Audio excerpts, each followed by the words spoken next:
What's going on, paisanos? V here, coming at you with another video today. Guys, I gotta say, the more I look into speed duels, the more excited I'm getting about it, and I'm hoping I'm not wrong. I know some of you guys were like, well, I'll enter speed duels if they do something different with the format, maybe get some new decks, and only thing I gotta say is if you get something in on the ground level, it makes it easier when you move on into it later on. Check out for like Magic the Gathering. Had anyone got into it on the ground level and held those cards, it would have been a lot easier. Same thing with Yu-Gi-Oh! If you got into the ground level, well, old school cards, even some of those that aren't in the best condition, still hold great value. So I think with speed duels, I'm personally looking forward to getting into it. It's going to be added on content I'm going to be doing on my channel. I already have some speed duel decks. I'm waiting for a couple of cards to come in the mail, like my Sonic Birds, and I can't wait to show you guys my speed duel decks on this channel. I have a lot of content I have planned for this channel, and I have a lot of great ideas I want to do. Ideas like skits for my chair, making my chair a character, and fun stuff like that. Ideas to talk about the Yu-Gi-Oh! TV show, the original one, you know, not the crappy ones came afterwards, and talking about what really happened with certain characters, like, is Shoddy actually the bad guy of the whole show? That's one thing that's been in my head for like non-stop, and I have a lot of great clips I want to show you guys, and that's all going to be something I'm going to be doing later on. My original ideas, probably copied by others, nevertheless, I still think it'll be really fun to do, and I hope that you guys will join me in on this journey by hitting the subscribe button, hitting the like button, notification bell, and commenting down below. If you have any questions on the end of this market watch, please make sure to comment down below, and by the end of the next market watch, I'll probably answer your question. I'll try to, at least. Type it in hashtag Q4V if you want your questions answered at the end of the next market watch. Looking at speed duel, Attack from the Deep booster boxes, it looks to me like you don't need to buy the sealed boxes where you can buy just singles. I mean, if you're looking to play any kind of speed duel stuff, you need 2 Sonic Birds. They're about $7. Now, Mission of Faith, if you're looking to play Goats, we're seeing this, maybe see 1 of play in any kind of speed duel decks. Dustin knows is seeing 2 of play, and for the most part, nothing's really needed up until you get to cards like Forcible Checkpoint, which is like $3. The best way to do it, instead of buying a speed duel box, is buying a speed duel singles. I do like the fact that Predator Magician is super rare. I think it had super rare printing as a champion pack card before that, but it's just awesome to see it like this. It's only $3. It's actually really cheap. Zombina is another card that's seeing some kind of play as well. Once again, insanely cheap. Lucky Day is another card that's being used in Speedo decks, allowing you to play cards like Dice Foon and just using the ability of It's My Lucky Day to modify your dice rolls. It's also a card that's, once again, $3. If your excuse for not playing Speedos is you don't want to play it because it's too expensive, it's kind of debunked. Besides other cards, the only card I think that's any kind of money is Windstorm of Atakwa, and that card is about $3. You're gonna need 3 of those. That's probably the staple card for Speedos. But other than that, it's actually really cheap. Windstorm of Atakwa's only card's worth around $4. You need 3 of that. But after that, the rest of the deck for Speedos is dirt cheap unless you want to max rarity, getting like ultra rare tournament pack cards like the Blue Eyes White Dragon and Relinquish is another card that's relatively expensive for speed duels. The speed duel OTS Tournament Pack 1 versions of these cards, like I said. Red Eyes Black Dragon isn't used. It's a collector's card, $75. Dark Magician is kind of used, kind of not used. It's about a tier 2 deck. It's about $73. Gravekeeper's Oracle is being used, and actually after that one's gone, roughly around 58, it hits around almost near $70. After that, it's about 65. After the other ones up in value, up from a $60 market price, by the way. Blue Eyes White Dragon's used in a tier 1 deck as well. It's about $52. Another cards like Harpy Lay Sisters not being used. You got Relinquish over here once again for $47. Dark Magician Girl is probably one of my favorite cards in speed duels as a Tournament Pack 1, because after we go beyond Tournament Pack 1 for speed duels, this card is going to be an insane amount of money. In fact, you guys could do whatever you want with your speed duel promotional stuff, but if I was in your shoes, I would hold all my speed duel cards, including cards like Dark Magician Girl and Time Wizard and Toon Table of Contents.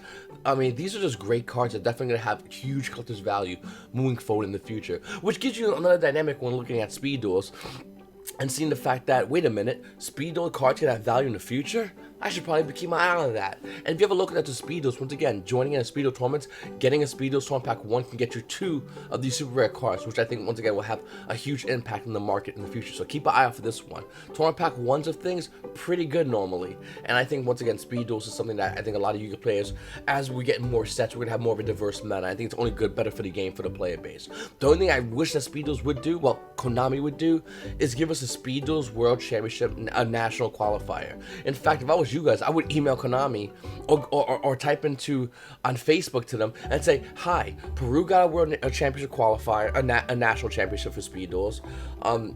United Kingdom got a national championship for Speed Duels. Germany got a national championship for Speed Duels. Hi, I'm in America. Can I get a national championship for Speed Duels? I do like the the Joey Ishizu mat, really cool. But can I get a national championship for Speed Duels? The thing that everyone else is getting in the TCG minus America, you know, the country. And I'm not sure about your European bros or not, but paisanos, us Americans throw dough at everything in Yu-Gi-Oh. We deserve this. Moving forward, guys, on to the rest of the cards in the market. Cosmo's starting to go down a little bit. Look at the Cosmo Destroyer. It's $21 in the market price. It's about $18 right now for Cosmo Destroyer. It was a little bit of 22 for a while, hovering at that price point, and now we're seeing it start to drop. Other cards like Cosmojo, it's already hitting around $10 under its $13 market price. Cosmo Tin Can, still roughly around $8, a little under its $9 market price. For the most part, the rest of the Cosmo stuff is dirt cheap to get, and I really do like Cosmos a lot, and I know a lot of you guys out there probably like it as well, and really want to play this deck in a competitive settings. Well, unfortunately, E-Tele is to 1, Emergency Teleport. The minute Emergency Teleport goes to 3, I think Cosmos can definitely compete. I don't think they're going to be tier 1, but absolutely a tier 1.5 deck. I wouldn't be surprised if that was to be the case with Cosmos. I think the deck's really fun to play. I think it can be really competitive, but once again, looking at it right now, the prices are very expensive for a tier 2 deck. It's just not worth it at the moment. But when Cosmo prices drop, maybe we'll come back and talk about picking up this deck core. This is a very good deck core to pick up. Performer Power Pendulum Sorcerer only has 2 printings. The Secret Rare you see right here from Breakers of Shadows, and the Super Rare reprint. That's it. We're looking at Performer Power Pendulum Sorcerer. It's about $2 in the market price. And then we look over here and you're seeing it roughly around $2 to $3. That's it for a near mint version of this card. This is a great card. And this card, when it first came out in Breakers of Shadows, was around $100 to $150. There's a 2016 Megaton reprint version. Don't even waste your time on that one. You could really want to grab the Secret Rare version of this card. I have a place of this card. I'm not getting rid of it. I have 2 in German, 1 in English because I'm a rarity whore, and I love it. I love this card a lot. I think it's a great card. I think it's a great card to go in and pick up. It's dirt cheap right now. Nobody's looking at it right now, but let's be honest with you. Pendulums are going to last forever. They're going to be beyond this ban list. They're a game mechanic. We're seeing other decks play Synchros, Exceeds, and you know what? Pendulums? That's going to be another tier 1 deck in the future. Right now, we have a variant of Pendulums right now, which is about roughly 1.5. Pendulums can easily be a tier 1 deck with any new support coming through them. And if you think Konami's not going to put any more support for a tier 1, for a deck that can be tier 1, that is based off a game mechanic, well, I guess we have a different opinion than me, because it is going to happen. It's inevitably going to happen. And I do think Performance Power Pendulum Sorcerer is a phenomenal card that everyone's underestimating. Another card is Ades Vortex Dragon. Now, this card is going up high in the market. That's all I want to talk about, showing the fact that this card's market price is about $12. And then we look at the first edition version, it's hitting actually near $16 for this. I believe Ades Vortex Dragon is going up because you can play this one max ready the Pendulum deck. Pendulums you can buy cheap, for the most part cheap, and then you can slowly add more things, modify it. They're basically the Transformers of Yu-Gi-Oh! I'm a big fan of the Decepticons and Starscream, so let's call them the Decepticons of Yu-Gi-Oh! That's what I say about Pendulums. Majestic Paladin and Ascending Draco Slayer is still high in value. Market price has a card roughly around $3, and we're seeing it here still about $5. Now, it was bought out, and I was talking about it as it was being bought out on a live stream. And if you guys want to follow that live stream, click down below, grab my Twitch info, and follow me on Twitch. I'm going to be doing more live streams on Twitch instead of YouTube live stream, because YouTube kind of hurts my channel when I do live streams, as opposed to Twitch, which just is a live stream platform. Anyway, looking at Majestic Paladin, the Ascending Draco Slayer, this card's calming down from its crazy buyout hype that had happened, and maybe we'll come back and talk about picking this card up, because I think this is a great ultimate rare. I think all ultimate rares are cards that you need to have, and I think that this card, when I first talked about it, was around $1 for the ulti first edition, spiked up really high, and now it's kind of cooling back down. And like I said, we're gonna come back and we're gonna talk about picking one of these up, because this is definitely something you need to have. Next, Mass Change. So I see everyone going crazy and buying out a Mass Hero Dark Law, which I can't find here for some reason. Anyway, everyone's going crazy buying Mass Hero Dark Law, or Elemental Hero Dark Law. Anyway, Dark Law. And you know what? Maybe you use Mass Change and kind of, you know, go hand in hand. Everyone, hold on a second. Let me see what the price of Dark Law is. Is Ulti Dark Law still insanely high? Of course it is, by the way. I'm just... Okay. So a Mass Hero Dark Lore Ultimate Rare is currently $100, $105. After that one's gone, hanging almost near $110. Next one after that one is $120 for Mass Hero Dark Lore. Obviously, you can buy the other versions. The Duelist Saga versions are about $6. The Super Rare versions are like $1. And then also came out Common and Legendary Hero decks is also roughly around $1 for Mass Hero Dark Lore. Well, how do you get Dark Lore out? Mass Chains. Mass Chains had a couple of reprints, but the highest version is the one from Astral Pack 1. The Astral Pack 1 version of Mass Chains is currently around $5 right now in the market. Now, we do see a guy holding around 5, we see a guy having 6, we do see 16, but there's only 2 pages on the marketplace for this card. It does bottom out roughly around a little over $10 for Mass Chains, but you're going to want to get 3 of them. If you're looking to play Heroes, you need Mass Chains Super Rare. Yes, you can get cheaper Mass Chains, absolutely. But I'm guessing that everybody who bought Ultimate Rare Dark Lore is not going to settle for a Premium Gold Dark Mass Chains or common, excuse me, a common Mass Chains. I think they're going to settle for the Super Rare version that came out in Astral Pack 1 Mass Chains. So I would highly recommend you come pick this one up before it gets bought out. Probably soon. Next, boot sector launch. So Rockets are definitely getting a structure coming up soon. Everyone's getting really excited about it, and I ain't gonna lie, I'm kind of pumped about Rockets. I actually like the deck a lot. I think it's really fun. I'm not sure it'll be competitive. Maybe we'll get some cool cards in it. I don't know. I haven't looked into the cards yet, but I do know we're getting a Borderlord common reprint. I don't know how I feel about that, but that's a good thing happening. Anyway, looking at boot sector launch, it's a card that came out on Stream Force. Mark price of this card roughly around $5.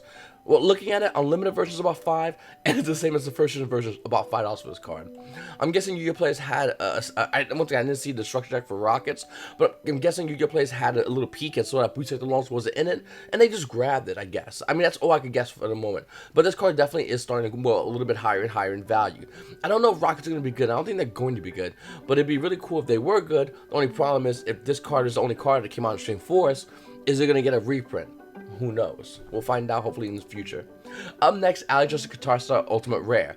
Mark price of the card's roughly around $21, but it's not that. It's actually about $26, almost near $28 for Ultimate Rare Alex Guitar.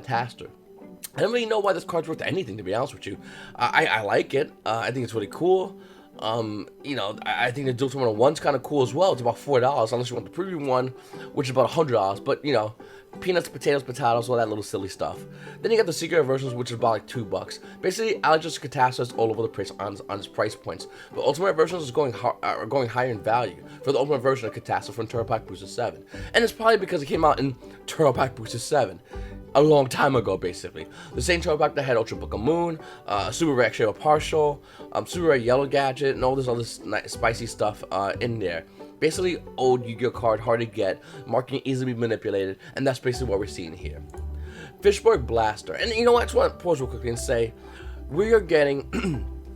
We're getting Rising Rampage coming out next month. Coming out as a sneak peek next month, and hopefully if you're an OTS store, you kind of want to check your mail as well as spam mail. Konami sent me the invoice to buy the sneak peek kits on my spam mail. They've been doing that a lot for some weird reason. Anyway, so I got the I purchased my sneak peek kits from my OTS store, and if you're an OTS store owner, once again check your spam mail. Looking at Rising Rampage, the set looks decent. Nothing crazy. One cool Link monster. A Marine test comes in there, and it's kind of cool. And I was thinking about talking to my buddy actually today. There's 10. We get what 10 TCG exclusive cards. Can we finally get Needle Fiber? And I was thinking about it and going, you know what? We can get Needle Fiber in this set. And here's why. It's after Nationals, but before Worlds. It's gonna be played in Worlds, by the way. It's not happening. We just recently got the card. I don't think that would happen for Worlds. It won't even happen for World Celebration. So we would have Crystal Needle Fiber for play that we can't use after our Nationals before our Regionals. Well, why is that important? Because the card's busted, that's why. 1, 2, we get a Banlist in August with the release of OTS Pack 11, and hopefully the OTS Tournament Pack version of Speedos too. Nevertheless, looking at us getting Crystal Needle Fiber in Rising Rampage, it actually makes perfect sense. Think about it. Konami can release the card, but not have to suffer about the ramifications of the card destroying the meta. Going on regional circuits and becoming tier 0. Going to nationals and becoming just not fair. Yu-Gi-Mons. Going all over the place and just making Yu-Gi-Oh! Unbalanced and unbroken. What they could do is they could do the release. They got see players play in their locals or see the card coming out with no any major events happening. And then by the time the August Banlist comes, before regional season, they just hit the cards that make Crystal Needle Fiber tier 0. Crystal Needle Fiber is still going to be a good card. Everyone's so excited about it. The card's still going to be worth a lot of money. And it came out in Rising Rampage, a set release in which Konami wasn't really planning on releasing anything strong. I mean, look at it. Once again, Marine System is decent, but it's not insanely good. It's not tier 1 level. That I could see good. So Konami releases Crystal Needle Fiber. Everyone gets excited about Rising Rampage, and then they can modify it, what the power creep of that card throughout the ban list. It's actually insanely smart for Konami to do that, and to release it as a TCG exclusive, reprint exclusive card in the core set that is Rising Rampage. It just helps Konami sell that set even more. It sells a set during a dead season. Let's think about this, guys. Rising Rampage coming out is during a dead season. It's not going to be legal for any national qualifiers. It's not going to be legal at Worlds. It's just, for the most part, a dead set. Well, we don't know if it's going to be legal for Worlds, but definitely for non-national qualifiers. And so my South American friends, even if it did come out, they wouldn't have it because they've been getting screwed on Yu-Gi-Oh sets for the past couple of months, unfortunately. But looking at Rising Rampage and looking at the release of Crystal Needle Fiber, Konami literally cannot choose a better set to put that card in that it will do nothing in. Yes, we could talk about it coming out in the Battles of Legends. Yes, we could talk about it coming out in the Mega Tin. For some ungodly reason, people think that's going to happen as well. Yes, we could talk about all this, sure. But I think Rising Rampage is a card that needs Crystal Needle Fiber because it's not that huge of a set. It has that one link 4 that has multiple negates. You got to jump through hoops to get it out, but you can do it. But if you put Crystal Needle Fiber in that set, Yu-Gi-Oh players are happy about a Yu-Gi-Oh set off season. You sell cards off season. Then you drop a ban list and modify that right before the next season of Yu-Gi-Oh for us players, regional flights. That's really smart, actually, and something I just figured out today. Now, someone comments will go, well, I figured out too, V. Well, good for you, man. Comment it the next time. All I'm going to say is I think Crystal Needle Fiber is coming out on Rising Rampage, and it actually makes perfect sense for it to come out to promote that set, because right now the set's not that strong. If you think it's coming out, guys, please let me know in the comment section below. Type in what you think is going to happen with it. Type in what else you think can come out in Rising Rampage. It's an average set, but nothing too big is in it right now. So what do you think is going to change that set? I would love to know what you guys think in the comment section down below. And for you guys already down there, hit the subscribe button and like button, because I read every single one of your comments, and I will try to respond to as many of your comments in my next videos and in future videos as well. Moving forward, oh yeah, I didn't do Fish Oil Blaster, did I? Trial Pack 6 Fish Oil Blaster has an $8 market price, and we're kind of seeing it hit around $13. I think a lot of Yu-Gi-Oh players are going to start turning now, slowly, towards cards that are good with Crystal Needle Fiber. This is right now is the time to get in on those cards that are good for Crystal Needle Fiber. Mark my words, it will be coming out on Rising Rampage. I have not seen a poster for it, and no OTS store has seen a poster yet. But I do think Konami's going to want to promote Crystal Needle Fiber in Rising Rampage. Seriously, work right now on getting these cards. Could it be Fish Oil Blaster? Sure. There's a lot of other cards, and I'll do a Market Watch tomorrow discussing more cards about Crystal Needle Fiber. For those who've seen it already, you might go, oh, V, I already saw that already. But the prices changed, the cards changed, and we need to be up to date on all this information. And to be up to date, once again, hit the subscribe button, because it's kind of, you know, how this channel progresses. And I would love you guys join and become a paisano. We also have Dark Arm Dragon, Ultimate Rare, 12 pack Booster 6, $117 market price. $99, it's on sale. You got Near Mint Unlimited version? Sure, it's about $110. Ultimate Rare Dark Arm Dragon is more of a collector's card at this point than an actual playable card. Yes, you could be that guy who plays old past format decks like Teledad and play with your buddies and have Ultimate Rare Dark Arm Dragon. Weird flex, but flex nevertheless. I get it. You can definitely do that. I just don't think that's a good idea. I think this card's worth a lot of money, and I do think that this card's worth way too much money for what it is currently and what it's currently seeing any kind of meta play. With that said, I love this card and I want one of these. I actually had one I got rid of a long time ago because, you know, the market on it was going up, and I'm like, take it. Moving forward, we got Shigodia. Came out with Trial Pack Booster 4. Market price has a card roughly around $24. It's not that, of course. On Near Mint Unlimited, it's about $55. Hey, you got Spanish one over here like you played. It's about $50 for Shigodia. This isn't seeing no play, and I really don't know why this card's going up in value. It could be the same thing with Dark Arm Dragon. Yu-Gi-Oh players just see a card that's hard to get, and they just want to grab that. It could be because vendors want to do that as well, to maintain some control of the market. If they have extra money from their no material from selling it to suckers. I don't know, but I think Shigodia is going up in market. You know what's going up? Kai's the Shadow Monarch. Yeah, this card. $27 market price, you say? Well, it's actually about $55 for Kai's the Shadow Monarch. And there's a wall of 10 also roughly around the $55 price point for this card. It's another card that's just easy to control and easy to manipulate within the market. Then we have Wall of Disruption, a card that came out in Star Pack Arc V as a Shadow Foil Rare. Market price of this card's roughly around $3.40, and we're seeing the market just about clean it out and hold it roughly around $5.50 to almost $6.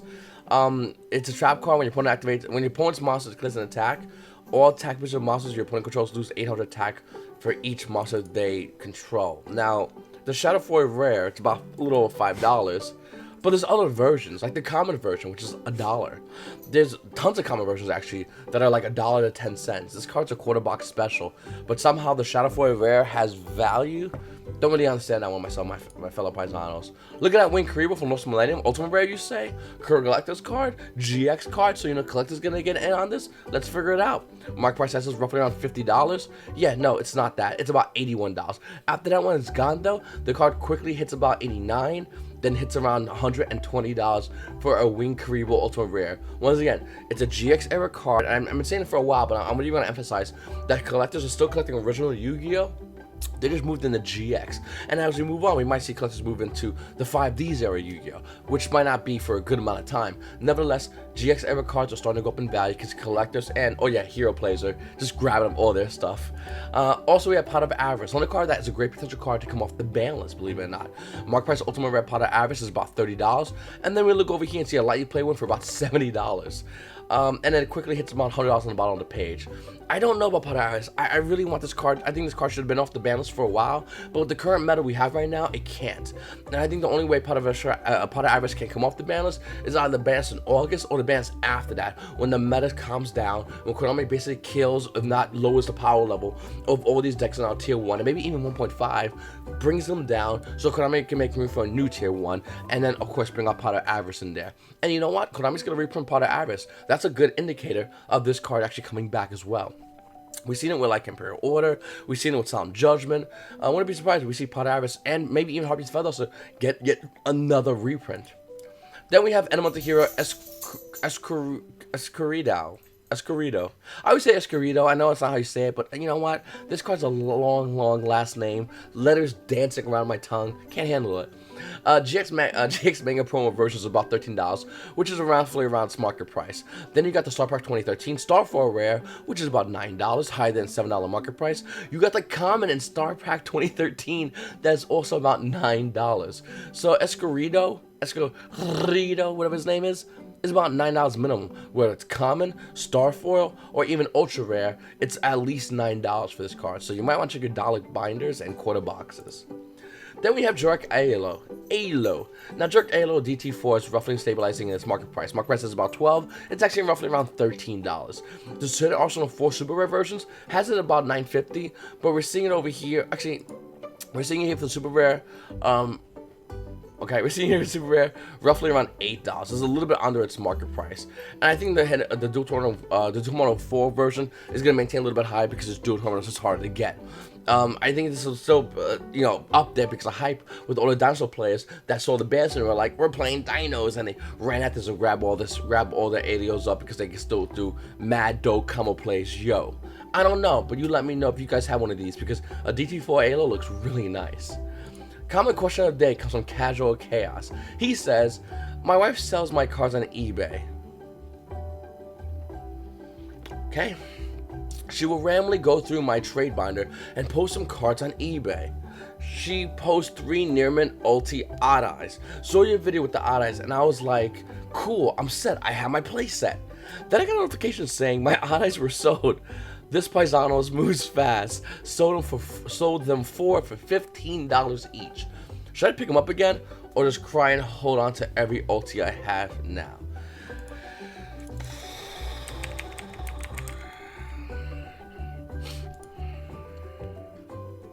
I don't know what to say, man. I feel like you just had a funeral that you didn't even know you had to attend, and it was you in the casket.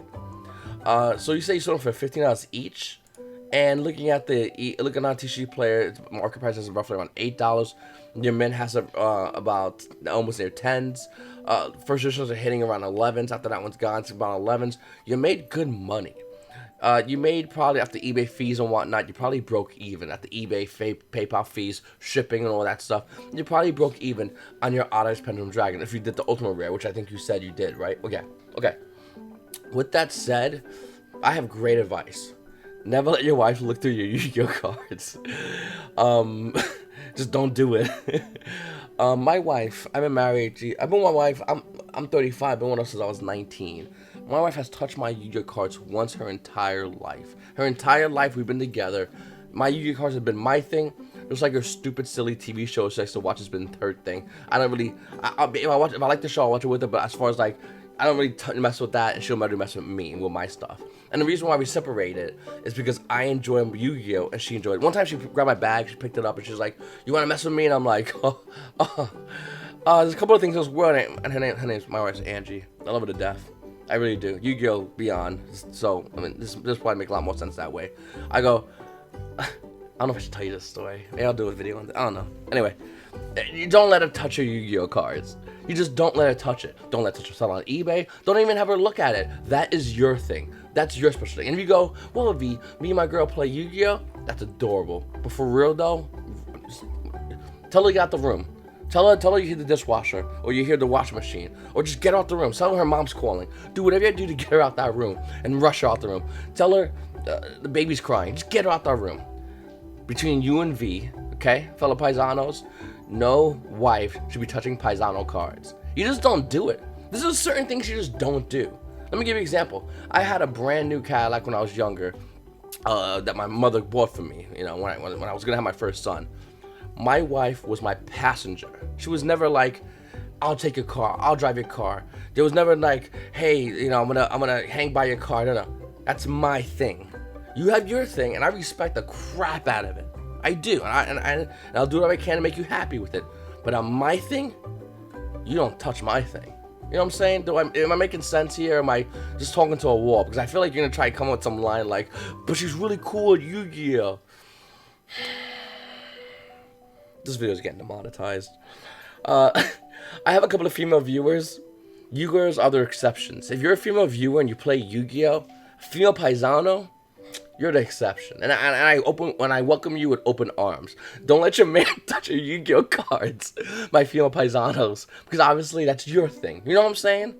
And he probably has his own thing. He probably likes to, you know, bowl. I don't care what he does. But what I'm trying to say is, when you do your own thing and someone touches your thing to sell on eBay, you're messing up. There's a little bit of communication that's happening, and it's not getting through. And I think you definitely need to rectify that as soon as possible. And to my female paisanos, you already know already. You don't let your man touch your Yu-Gi-Oh! Cards. You ain't hearing that crap. It ain't going down. To my male paisanos, help my brother out. Help fellow paisano, casual chaos. Help him out. Give him some advice in the comment section down below. There's a lot more I can say, but I'm trying not to get demonetized. I feel like I'm getting demonetized. I feel like it's gonna happen.